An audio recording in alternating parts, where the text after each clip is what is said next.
All right, let's take a trip. Not back in time, but forward.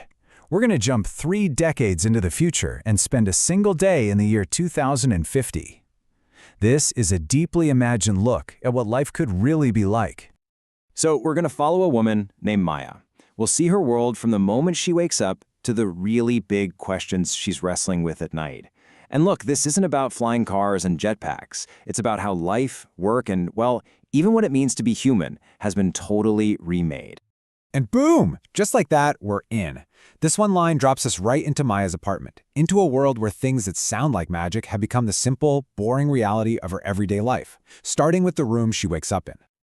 Our journey starts right inside Maya's home. And get this, she lives in an apartment on the 300th floor of a massive vertical city. Let's take a look at how technology has just completely woven itself into the idea of home. You know, what's really interesting here is how subtle all this tech is. It's almost invisible. The windows aren't just glass, they breathe with the sun. Her tomatoes literally grow out of thin air on the balcony. The walls, the floors, they all respond to her. Even her bathroom mirror gives her a quick health checkup. The home isn't just smart, it feels alive. Now here's the crazy part. Maya's breakfast? It tastes exactly like ours. The coffee's rich, her croissant is perfect, but its origin? Totally different. It's all made in labs and bioreactors. This means you get the exact same delicious experience, but without the massive environmental footprint of traditional farming. Okay, so now let's look out from Maya's apartment window at the city itself. And wow, it is a sight. I mean, forget everything you know about urban sprawl. This is a vertical forest, a city that grows up, not out. This isn't the chaotic bumper-to-bunker traffic we know. The whole city flows. It's this silent, super-efficient system of autonomous pods moving through tubes like blood cells. But for a lot of people, including Maya, the commute is just gone, obsolete. She can just project her consciousness into a workspace with a neural interface. Her body never even has to leave the apartment. You know they say the air tastes different in 2050? And this is why. These massive, beautiful towers covered in a special kind of algae act like the city's lungs. They literally inhale pollution and exhale pure oxygen. It's brought the sky back to this vibrant, almost unbelievable shade of blue. And this is one of those cool little details that shows how culture changes with tech. That perfect blue sky, it's so clean that people say it looks AI rendered. It's just a fun glimpse into how deeply artificial intelligence is baked into not just the world, but the actual language people use. So we've seen the home and the city, but now let's turn the camera around, because maybe the biggest changes in 2050 are happening inside us, inside the human body itself. Human augmentation isn't some niche thing. It's common, it's out in the open. Some of it is subtle, like eyes that can zoom in like a camera lens, or a skin that kind of shimmers with your health data. Other stuff is more obvious, exoskeletons for tough jobs, or implants that keep you perfectly comfortable no matter the weather. It's not just about fixing what's broken anymore, it's about enhancement.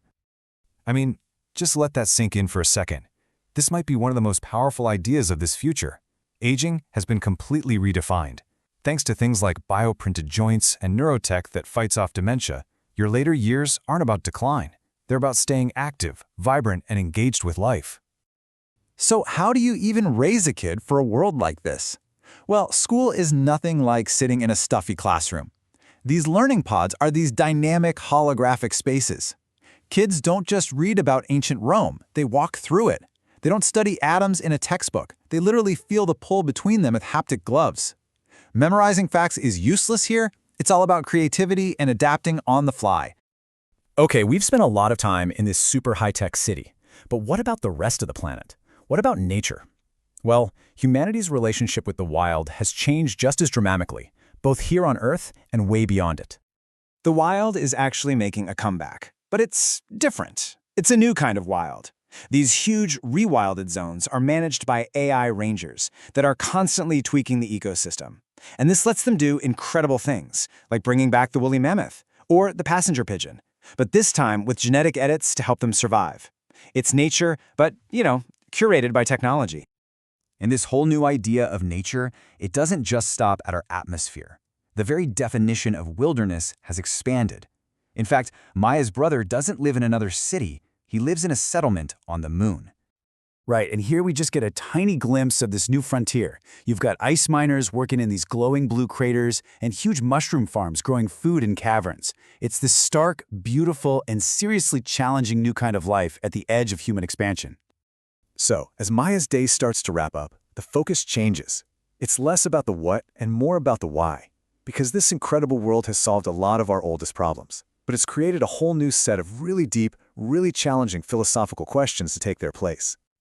Okay, this is a big one. The whole concept of work is turned on its head. That old 9-to-5 job, it's basically extinct. With something called universal basic income taking care of everyone's basic needs, people are free to form these temporary groups, flow collectives, to work on projects they're actually passionate about. The economy is driven by purpose, not just by a paycheck. But there's always a catch, right? A trade-off for all this amazing convenience. In a world where your home knows your mood and your mirror tracks your health, real privacy has become the rarest and most expensive thing you can buy. And that creates a brand new kind of social divide. Not just rich versus poor, but the constantly monitored versus the truly free. And that leads us to the final, kind of haunting questions that Maya thinks about at the end of her day. With all these neural interfaces and augmentations, the line between your biological self and your tech self just gets blurrier and blurrier. I mean, where do you end and the machine begins? And this is the big one, the existential challenge at the heart of 2050. When an AI can compose music, design buildings, and create art better and faster than any person, what's our role? What gives our own efforts any meaning? And so we leave Maya, looking out her window at this world full of incredible solutions and brand new, profound dilemmas. It's beautiful, and yeah, maybe it's a little bit terrifying. And that final question isn't really for her, it's for us. Is this magnificent, uncertain future the one we are building, right now, with every single choice we make today?